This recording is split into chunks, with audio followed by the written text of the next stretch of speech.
All right. There is only one thing I love more than I love BJP or loving BJP. It's going to funerals because I put fun in the funeral. And today, all three of us, Gav, BK, and Barmy Army member, we're just coming from Test Cricket's funeral. It's just dead because Quinton de Kock changed his name to Quitting de Kock. And de Kock, he's still, that's the word he should have been changing because that's the one which is inappropriate. Um, Tonight's heroes, we'll be having two podcasts. One is for cricket, one is for football. Both the heroes, today's heroes are Quinton de Kock and Romelu Lukaku. For nothing they've done on field, for everything they're doing off field. Let's start with cricket. Quinton de Kock, other day, this guy is 29 years old, fit as a horse. He could have played for another 10, 11, 12 years. Retires from Test cricket and commits to out of nowhere and commits to right now, right when he's retiring for Test cricket. That's exactly when he's saying, "Okay, I'm divorcing Test cricket, but I love short formats. See you in the white ball cricket, T20, 100, one day international, everywhere." Now, red ball. I want to give this analogy to both of you. Red ball cricket and white ball cricket is a lot similar to acting in theater and acting in movies. Theater is fulfilling, but it doesn't pay. All your children die because they don't have any food, and it's bloody difficult. It also tests your acting skills because most people can't even do it. Movies are easy and they pay shitloads. Now, why on earth would anybody want to play five of them, five-day test matches where you have with every match lasts 450 overs for example, in Ashes, when they can get all the cashes within 20 overs in T20 matches and even less. Now England has the 100. No wonder after the 100 came in, people were like, oh, 100, 100. We don't want to bowl 100. That's only 100 balls. In Test cricket, every day you have to bowl 90 overs for 5 days, 450 overs. Now, this is my theory that right now it just doesn't make any sense, like theater doesn't make any sense for people to play Test cricket apart from, and I'm already talked to Bikram that once Kohli also goes, India is also going to go down the drain. I think Australia can play cricket with itself for the rest of the eternity. I think the next 10 years, is it too much for me to say that Test cricket is going to be dead in the next 10 years, even if I'm saying 10 years, because like it's just too difficult and we already have no talent for it. Look at South Africa. We'll come back to South Africa, but just your view on this Test cricket situation right now that we're facing in 2022. Happy New Year. Happy New Year, guys! Good to see you. See you all. I think I unfortunately we are starting on a gloomy subject in the new year, but it is we have to do something about it, so we can talk. In my mind, I think all is not lost. To me, there is an audience for Test cricket. What is being squeezed out, or what is being kind of losing out, is one day cricket. There is definitely commercial riches in the 2020 100 whatever format you want to call it, franchise leagues, all those things. There is a big audience for Test cricket. If you notice test matches in Australia and England, most grounds are full. They have full attendance, and so there, I believe there is a strong audience for Test cricket, and it's just a matter of England doing well, and then there you will have three, in fact, four healthy Test playing nations, right? England, Australia, New Zealand, and India. Unfortunately, people don't even mention New Zealand, but they are a good Test playing nation, right? And they are the So Test you have, champions. yeah, they are the Test champions. So there are these four, and then you have the tier two, which is like not the big four. It is like Pakistan, South Africa, West Indies, to some extent Bangladesh and Sri Lanka, right? It's I think what needs to happen is, you're right. I think your analogy of theater versus movies was very apt. It doesn't pay as much, but so boards and ICC have to find some commercial model where they incentivize people to play Test cricket. A forward defense is not as valued as a reverse lap sweep or whatever people are playing these days. But there has to be some way where commercially it becomes viable for players to play and play Test cricket as the sole format. But I'm optimistic. I don't think Test cricket will die. Unfortunately, more and more players will probably choose the shorter format. They will be the quote unquote hitman who will just go and play franchise cricket everywhere and make money. But I think there will be some purists around the world in every country who will keep the format alive. Oh, I agree with that part. But also, you have to understand you're talking about marquee series. Ashes is played every 2 years. Okay, it doesn't happen all the time. India goes to Australia every 2 years. But when teams become so poor, if there's only just one or two teams left, it starts losing its sheen. Because now, when we are in South Africa, I mean, you've known that even in India, we don't. Whenever test matches are happening, we don't get anybody in the stadiums. It is ridiculous. Like in India, people are not showing up. So we know, as we have talked about, that India, like entire country, is fan of cricket. But I think we're realizing we're not fan of real cricket. I think it's fan of entertainment cricket more and more. Until the last century, we had real fans. People would have showed up. We are getting less and less people going up for the test matches. Also, after we bowled 90 overs, after we bowled 450 overs, they only come back to tell you that your 100% match fee has been taken away. That doesn't help, right? That doesn't help. And in T20, they give you 2 hours, you can take 3 hours, you still like, oh, keep playing, it's perfectly fine, it's perfectly normal. So, Vikram, your view on this thing, that what is the future of Test cricket? Yes, there will be these marquee series which will make 300 million. Right now, the Ashes making the Cricket Australia, and that will keep happening. England is still the best place to play Test cricket because it's just amazing. Even Australia is number two. I don't count India, but New Zealand is still there. And if South Africa can really have the right team and have the right pitches, I still feel completely amazing. It's only the places where there going to be draw matches going to be drawn. Batsmen going to make 300s. That was happening in Sri Lanka. I remember those 700 run partnerships that Sri Lankans used to make in 1997 against India. And India, where the pitches spin like crazy, like there's this much cracks. Like Rishabh Pant actually fell in one of the cracks. Only like it was too fast, he kind of got stuck in there. But we can't have. That's one of the reasons Yuzvendra Chahal is not playing, because the cracks are so big. They're fearing that he might actually just fall inside one of those cracks. All right. Vikram, your opinion on that, and Quinton de Kock. I don't think. See, I don't. Okay, there are a lot of things to say, but I'll start with. I don't think Test cricket is going to die. Obviously, it has lost its sheen. A lot of good teams who were very good in Test cricket, like Sri Lanka was very good, West Indies. So all those teams have don't have players, but I see a pattern, uh, and I saw this in the second innings of India versus South Africa Test match. I see that people who don't want to play Test cricket, they will eventually, like Quinton de Kock, quit or not, not be available for Test cricket. But there'll be still a lot of players who will be passionate. I know we have given a lot of shit to Babuma, and he might not be the most gifted player, but I saw, like, I first this is the first time where I saw him bat the whole innings, and other players like Van Dusen and Elgar. So I think teams will always find people who will be willing to do the hard grind and play Test cricket, because not everyone is capable of playing T20 cricket. That's also there, because there are a lot of players who never get picked in IPL. So I don't think, yeah, it will definitely reduce. I think it will become like rugby somehow, that there'll be these 4 5 teams who play with each other everywhere, and these are the only teams who will win World Cups and all that. So, but I think there'll still be a lot of following for them, and I don't believe that India is a bad place to play Test cricket. It's just that they should be playing in big centers, not in Kanpur, not in some Ranchi or some place. Because if you see the second Test match, which was played in Mumbai, there was a lot of crowds and they were very supportive. They even cheered for New Zealand players. So there are knowledgeable crowds in big cities. So I think Virat Kohli said this before also, that all the test matches should be played in only traditional grounds where test cricket has been played from long time. So that's there. Yeah, but I don't feel that it will die, but yeah, it will become like a niche kind of sports, which is like rugby. Okay, so this section, the Test cricket section, is going to become niche. I think it already is niche. I'm just kind of worried that it will start getting extinct.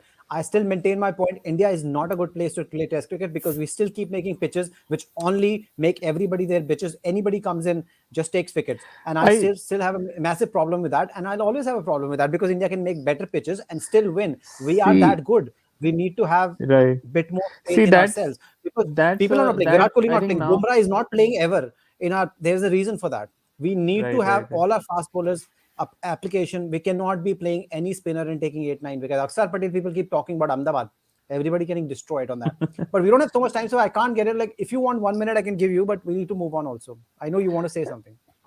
No, no, yeah, I mean that I agree that pitches needs to be better. It should not, and it applies for all the countries because I was listening to that podcast, BBC podcast, where they were discussing about the third Test loss, and they were saying that the one of the reason why England is shit or they are not able to find test quality test players is because their domestic pitches are so bad that even people who bowl like 110, 120, they are taking 7 8 wickets, so eventually that degrades the quality of players, and we don't want to have that. So yeah, I agree that the pitches in Indian test matches need to be better. Yeah. Exactly. The way England is fucking up in domestic cricket, India is fucking up international cricket. Because India can make better pitches, because India is that good. We should be able to beat these fuckers. Nobody should be able to pinpoint to an India that's like, oh, you just made all spinner friendly wickets. And they are not wrong. Just because we keep shouting that is perfectly fine, it's not perfectly fine. One more point I'll make, and I'll move on from there.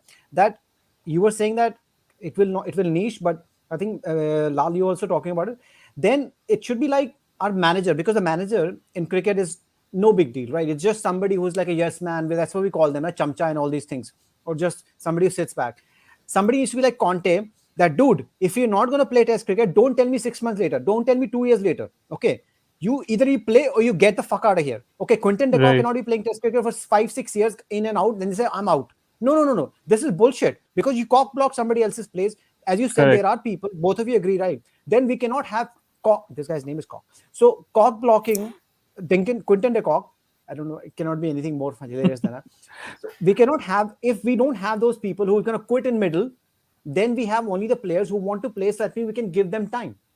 We can't have somebody saying after 2 years, after 6 months, and then taking a break from test cricket, or they want to be rotated, they want to have take care of his children, they want to go out with their girlfriends. Dude, say yes or say no. Because, like, for example, for such a long time, Moeen Ali kept doing like tingly dangly, like nothing, just like quit. But we don't want players like Moeen Ali. Whatever he says, whatever is done to him, but we don't want Moeen Ali's. As simple as that. We don't want Quinton de Kock's. No matter how good he is, he just wasted somebody else's time. And as you said, Bumwa, if he's the real deal, let's give him space. We have given him a lot of brick bats, but give him a real space. But let's not extend this to Ajinkya Rahane. Okay, it is going too far. It's going too far.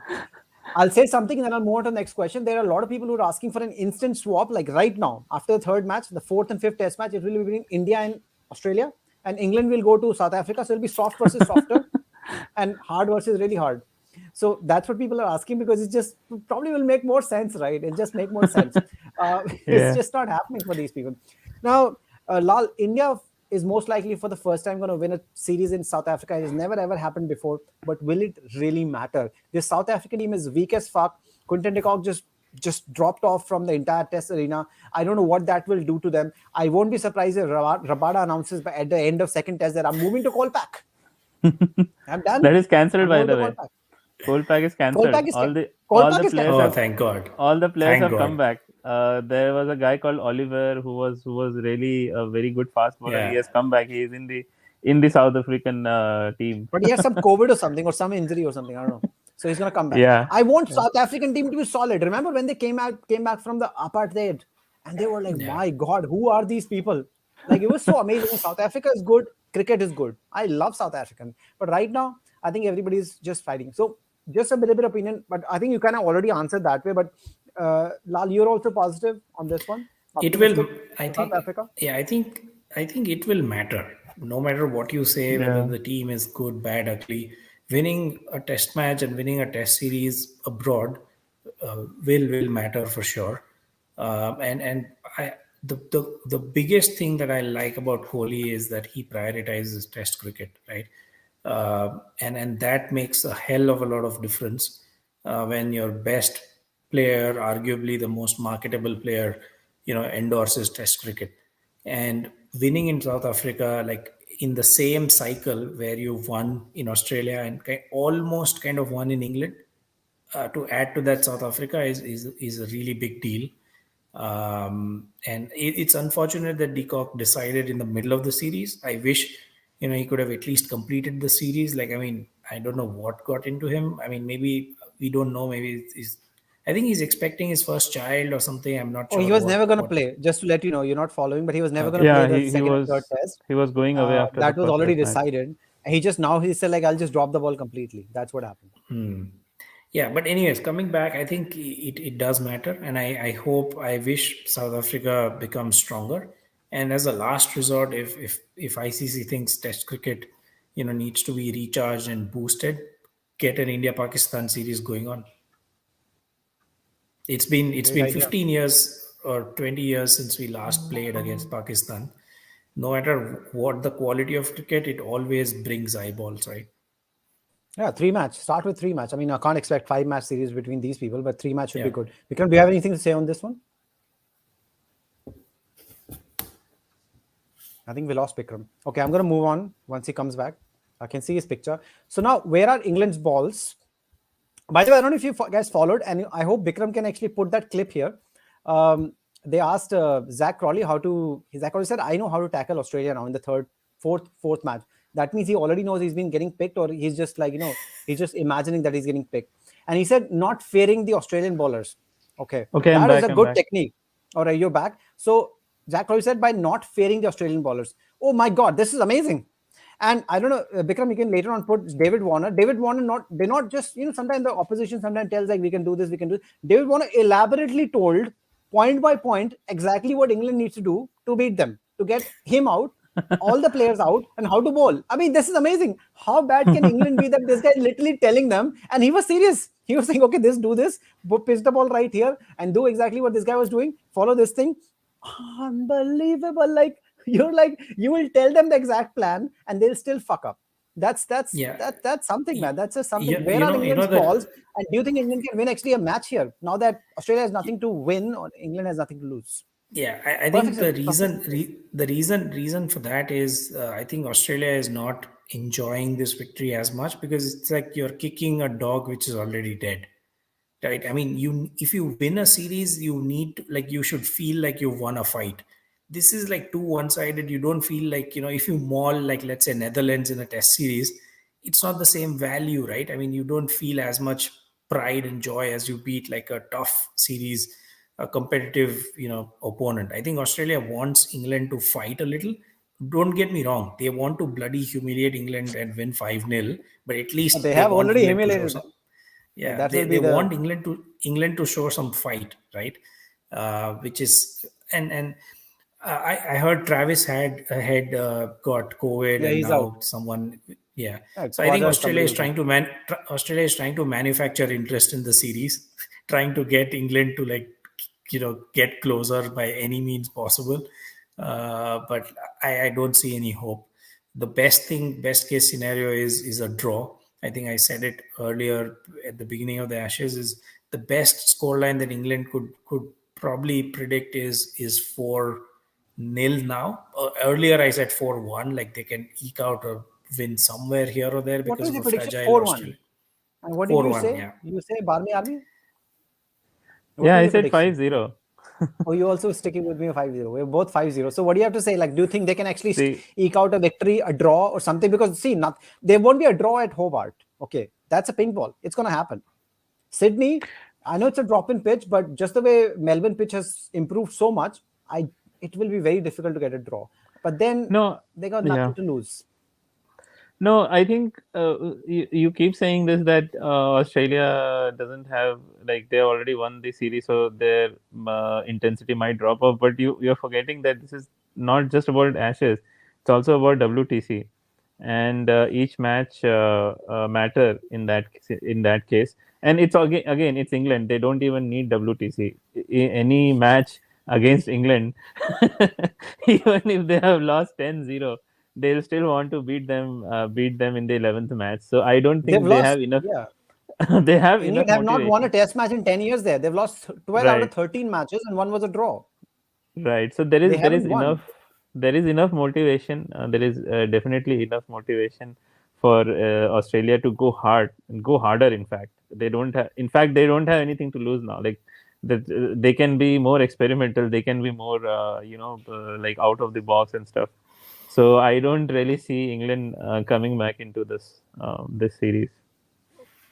All right. So again, that's about it. So I'm sticking to 5-0. You're sticking to 5-0. You're sticking to 4-0, 4-0. 4-0. I'll revise my 4-1 to 4-0. No, 4-0. 1 is not going to happen. You're like, oh, that's already too much wishful thinking. Also, okay, that's all from the cricketing world So or the yeah, I quilting since world. Yeah. You still have something to say? Please go yeah, on. South Africa. Actually, I would say that people are thinking that they will win easily, but I somehow feel that it will be difficult for India to win from now on, because I think they gave us a good fight in the second innings. I know they eventually folded out very cheaply, but till some time they were actually troubling the Indian players, the Indian team, and they actually made how much? I think 190, 191 160 something. at I think 160 they were at 5 wickets, and there was some talk that okay, if Decock plays well and he was scoring quickly, then they could even make those runs. So I know that people are saying that it's a weak side and all that, but I see that there are some players who are who are very passionate about it. In fact, Babuma said that it's not like we are not a good side. We are playing after a long time. We don't have any kind of preparation, or we haven't played test cricket from long time, which also makes sense because no one toured them. So I feel that the next test match, which is tomorrow, it will be a close affair. I don't know. There is some weather forecast and stuff again, so that might change. But it was just fortunate that Kohli won the toss, because on the first day there was not much was happening, and we made a lot of like a good score, and that actually put us ahead. So I won't write off this South African team. Yes, they are short in confidence and match practice and everything, but I still believe that they'll give a good fight to India, and I still stick with my 2-1 score line. I don't think it will be a Yeah. 3-0. Yeah, I don't never buy this. We don't play cricket. Like, what that nonsense? Like, if you play too much, then it says too much. England is playing too much. This player never plays any cricket. I mean, I don't buy that argument. That's just stupid. But I totally agree. If they give helpful pitches for the bowlers, there will be results, and one of them can actually go South Africa. If South Africa wins the next match, I won't be surprised South Africa comes back and wins it. I'm just saying you can't rule it out. You can't just rule it out. There's a reason Right, why India has and never won there. Maybe it can unite the South African right, team. right, Whatever just and happened, and and they can and the now thing get is, their. Hmm. this is where Kohli also matters, because he doesn't only win the match. He actually, he will, his team will bully you. They will, say things on the pitch. So that sometimes also, makes the opposition go harder. Like, okay, why is he, why is he saying something like? Because I saw a lot of times. I think when Maharaj got bowled at the last ball of the innings, and Bumrah just turned around and stared at Elgar. So all those kind of things, that's the intensity, right? If there was some like, okay, you're just winning, we are just being nice guys. So sometimes the intensity drops off from the opposite team also. So those things also matter. I feel I just have this feeling that in the second test match they'll come hard at us. All right, So let us. that's So all. let's just say sticking to 1. I had actually predicted 3-0 for South Africa, but I was just half joking for that. But this is not looking good for South Africa. But let's not rule it out. They can still come back. So that's about it from our end. So that's BK and ex-Army Barmy member about the cricket. So now, like and subscribe if you want to. See you next time. We'll be moving on to football. The podcast will be right there if you just clicked on this one as well. See you next time. All right, so Bami Ami has left. All right, now let's talk about football. Where should we start? Romelu Lukaku? No, let's start at United. We are both United players, and at the back you can actually see United jersey also. Where is it? Here, right here, somewhere. We both love it. Recently, Gary Neville has been calling United players a bunch of wingebacks. We know a little bit English, so we know what that means. Cribbing, cribbing, cribbing. Okay, a lot of cribbing. And this is the same dude. I have a lot of respect for Gary Neville, but when it comes to personal matters, including Solskjaer and who should coach us, the same guy who said Conte isn't right fit for United. He doesn't fit the philosophy. What is our philosophy losing in Europa Cup finals? Why are we even playing Europa Cup finals in the first place? What is our philosophy? Now, the new coach is here who are calling Rara or Ralph Ragnick. And recently, rumors which are apparently true, United players in the dressing room have been complaining that Rara's methods are not, they're not liking them, and they already want him out because he's making them work too hard, which Solskjaer never did. And they are required to do intense pressing formation, which is 4-2-2-2, that Rara is married to. What do you think, Lal, about this thing? What the fuck is wrong with United? And should we still pay attention to every time that Ronaldo just, there's not a good match, he's not feeling well, he just goes down the tunnel, disappears? Or should we just ignore that completely? This is something he's been doing for a lot of time now. I think, yeah, I think quickly you can ignore Ronaldo. He's been doing this even when he was at his pomp in Real Madrid. If things don't go his way, he kind of, his body language is like that. But he turns up again the next match. He's the ultimate professional. He will make sure that he scores goals, right? So let's leave Ronaldo aside for a minute. I think I am kind of now, having second thoughts, or kind of not as optimistic about Rara as in the beginning, because I just feel that, while I completely agree, I think United players have become a bunch of sissies who, had a great time for the last 3 years under Solskjaer. Everyone was like everyone's mate. Now, like, this guy is making them work hard, and they're having, oh, by the way, like, I heard, oh, we have to drive back in the dark because, he's making us train longer, as if that the cars don't have headlights. Like, What is this, what the girls in fuck was that? Ahmedabad? What It's is just it? I've crazy, only man. heard It's women like, say stuff oh, like that. Oh, I have to drive up in yeah. the night. Only girls, like, not even Ahmedabad, to be very honest. Let me take that back. In Delhi, in Ahmedabad, people are girls are comfortable. They're like, oh, we feel safe. Delhi, like, oh my god, it's 8 o'clock. Manchester Yeah, United it's becomes like just, Delhi.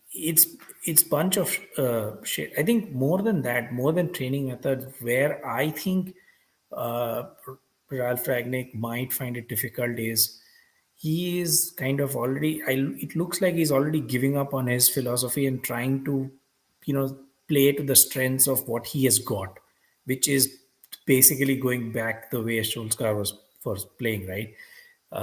He my only problem is that somehow he's got married to the same starting 11 that won against Arsenal, that he saw the match in the stands, and he's somehow, like, I don't know why he's married to the same formation for each and every match. Now he's blurted out the blueprint to everyone in the Premier League. Everyone knows how his formation would be, so anyone could kind of dismantle that formation. He's like a professor. He gives out, like, he teaches everyone, and they're like, okay, thank you for that game plan. Now we'll set up accordingly. So that's number one. Number two, like, I hope he has some other things in his arsenal in terms of tactics, and not just 4-2-2, like, just blindly, like, copy paste in every match. Second is personnel.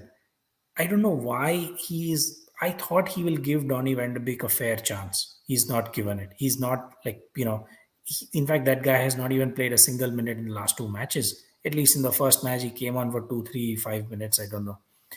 Uh, I just fail to understand what has he already decided that the starting 11 is this, and then rest all are French players, including Luke Shaw and the others like Van der Beek. Has he already decided their future? No one wants to play. See, the warning signs were, he asked Michael Carrick to stay back. He left. Players want to go. Martial wants to go. Apparently Cavani wants to go. Lingard will not sign a contract. Pogba is anyways a gone case. So what is it that players don't believe in him, or whether they think that, okay, like, this is going to take longer because this guy is a professor. He'll, like, whatever his vision is will not materialize. I'll not get immediate success, and anyways he's decided his best 11, so I don't fit him. So somewhere something is going wrong. I hope I'm wrong, and I hope, with time he proves me wrong. But somehow, is he a good? He's a good tactician, good coach. Is he a good man manager as well? That's the question that seems to, we'll have to wait and watch. Yeah, I don't want to get into all the things that you said, but I right now, my opinion, we'll just wait and watch. But right now, what I'm thinking, I think you're reading too much into a lot of things, and there are a lot of mitigating circumstances. For example, like I'll just only touch upon Carrick. I think he was already going to leave, so saying like he didn't stay because of him, I mean, like that was just completely different stories running, and he had already decided to go, nothing to do with him. And sometimes the manager can come, new manager comes out. What does he say? Like, oh, I wanted him to go as well. I mean, this was probably they're just like sometimes just being nice and everything. So there's a lot of factors. Lingard, this story's already been running. Like there's a lot of factors. Van der Beek can't really play. There's a lot of it's not as like crystal clear as possible. It's not in chalk and it's not chalk and cheese also. So before I move on to the Lukaku, our legend, let me just update people on the scores. It's halftime in English Premier League. Finally, three matches are running at the same time. Leeds are leading. Leeds are leading 1-0, and my fucking screen just went bizarre. Brighton, but I remember Brighton is also leading 2-0 against Everton, our ex Liverpool boss, whom everybody loves. So my screen has gone blank, so I can't really see what the fucking score is for the last match. But I think the third match also the other team is leading. Later on, Chelsea's playing Liverpool, and Chelsea's coach Thomas Tuchel has dropped Romelu Lukaku, the guy who came for more than $100 million. What the fuck is wrong with Romelu Lukaku, who speaks, I don't know, 67 languages? He's apparently he has IQ of 222. I will repeat what I heard from Ilyas Pandit say. Lukaku is a gift that keeps on giving. Here's a little extract that I'm going to say from Lukaku's lethal interview. There's a lot of amazing things that he said. This is something verbatim I'm quoting. In my opinion, there are three absolute teams in football: Real Madrid, Barcelona, and Bayern Munich. None of the teams that he's actually ever played for. That was my word. Sorry, he didn't say that. Every player dreams of playing for one of these teams one day. So I thought if I ever had the possibility, I would sign a new contract with Inter and then go there. So after Inter, he wanted to go to Barcelona, Madrid, or Bayern Munich. But it didn't happen. So I told myself that there is only one team where I could possibly see myself. Chelsea was like, no other option. What can we do? I wasn't thinking about going there. But at one point in time, they came for me. "Arey, ab aa gaye ho to theek hai." So I asked my boss to let me leave, and I left. This guy, he's just putting a lot of oil in this fire, which he himself started in the first place. Started. Yeah. And do you think There's that no Tuchel is need. right to actually drop this guy? Is this another I Aubameyang think situation are we facing? I don't think it'll be an Aubameyang situation because Aubameyang was a recurring situation, and I'm glad that Mikel Arteta has shown that he has balls. In this case, I'm not saying Tuchel doesn't have the balls, but I think 100 million player. It's only been what 6 months since he signed, so I think they will cut him some slack. There will be some consequences. He might be dropped for the next 2 or 3 games. You know, I mean, he might not be favored. He might be asked to work harder, things like that. But I think eventually Chelsea are losing the title race, right? They need this guy. People said he is the messiah. He's the final missing piece in this Chelsea squad. And if you add him to the squad, like Chelsea will win everything. So they have put so much faith, and Abramovich has signed $100 million check. It's not for fun, right? So I think he will be back, but for next couple of weeks will be very very difficult for Lukaku. I won't be surprised if he only plays FA Cup or whatever other tournament. Like I don't know if Chelsea are still in the League Cup, but yeah, he might only play those matches in January for a start. But yeah, I think Chelsea looks like they've already thrown in the towel for the Premier League title. I think I was so disappointed to hear both Klopp and Tuchel say that title is almost gone. Then like, what the fuck? Like, just give the title to City and you know create another title like best runner up, and then just start the league again. It's just sad that I mean, unfortunately, City is just running away rampant. Everything is going their way. Luck. Uh, I mean, not taking nothing away from them. They've now, people say that they needed a striker. They've sold their lone striker like Ferran Torres. They said like, fuck you. Who needs strikers? We'll score like 5, 6, 7 for fun anyways without any strikers. They are just on another planet. And yeah, I mean, league, I don't think they even care about the league anymore this year. It's just about the Champions League. Let's see what happens. But yeah, Lukaku, foot and mouth disease, like of the highest level. Yeah, because he's considered like the most smartest person. So whatever he's saying, he's probably thought about it, and this is just not looking good. Let's talk a little bit about Newcastle. They're saying that they end up buying. Although you're saying Lukaku is not a Aubameyang kind of situation, it hasn't flared up that much, but it can eventually become like that because Barcelona doesn't have any money. Real Madrid also don't have money, and they will not spend on him. And Bayern Munich surely will not spend that much money, so he might actually end up going to Newcastle because they're taking all the disgruntled players. They're taking Aubameyang, they're taking Kieran Trippier in January in the next 1 week. For all you know, Lukaku is playing for Newcastle and saying, "Oh well, I didn't want to be at Newcastle. It's shit club. What can I do? But I'm here. They came for me. I showed up. What can I do? My player was not letting me play." Now, do you think Newcastle can actually escape clutches of relegation this season? With your favorite I coach think there, you love that guy. I think We have yes, poster they of him in can. the washroom. I don't know why that is there. Yes, I do. Yeah. I do. It's everywhere in my house. In fact, I'm going to name my dog Eddie. So, anyways, that's a different story. But yeah, I think they just might. I mean, it's very very tight at the bottom. Uh, it depends on what they do in January. If they get a couple of good players, then great. Because ever since the takeover announcement, everyone is like playing football fantasy manager, and they think that they have unlimited resources and they can buy anyone. You also have to think, do it that. Will any good player want to go to Newcastle when they might be relegated in the next season? So it's difficult. It's trickier. If Newcastle were like, let's say around 12, 13, like reasonably safe in the table, then, the sky is the limit. They would, lure any player and say next year we are going to go for the title or whatever. But yeah, I think they just might because they might have a great window in January. But again, it's all speculation. Like any disgruntled player, everyone is saying they'll go to Newcastle. It's like Newcastle will buy like 50 players in this Jan window for some reason. But let's see. I mean, proof is in the pudding. So I mean, excited to see. I think the transfer window is open now. It's Jan, so let's see what this window kind of brings in. Yeah, I think Watford is the only hope because apart from that, it's Leeds and all, they're going to win some matches. It's going to be very, very difficult. And Leeds going to win today. So, yeah, I don't think that's going to happen. Watford is the only option that Watford comes down because let's say Burnley and Norwich will Yeah, definitely go down. Burnley not looking good. Again, they're losing today. Uh, but one point we don't want to elaborate on this thing, but I heard a lot of people say that it happens just like this when PSG they got the money, so it's like sometimes one or two really really great players commit to that team, and then everybody kind of follows them. So if they can get one really amazing marquee signing and then another really really good player, and then people just kind of like follow them, and it creates that domino magnetic effect. So that can happen. But right now, I think the most important thing is probably get the right players in instead of the most correct. amazing player, most difficult. Right now, what you Yeah, require, put them in and right fit. Probably, I would say, don't even get it from other leagues because it takes time to settle in. It'll just be a waste of time. Not everybody's going to be a Rafinha, right? So, said that you already kind of talked about Premier League, which I was going to ask you about, like the Premier League titles. All the sorry, universities already. on a lighter note, they can get a bulk discount if they come to United. They can get like Lingard and Martial, and United can say, okay, Phil Jones for free. So to buy two forwards, get one defender free, or something like Black Friday sale at United. So they might come to United to clear the house. But anyways, I'm just amazed that you actually just try to sell Phil Jones.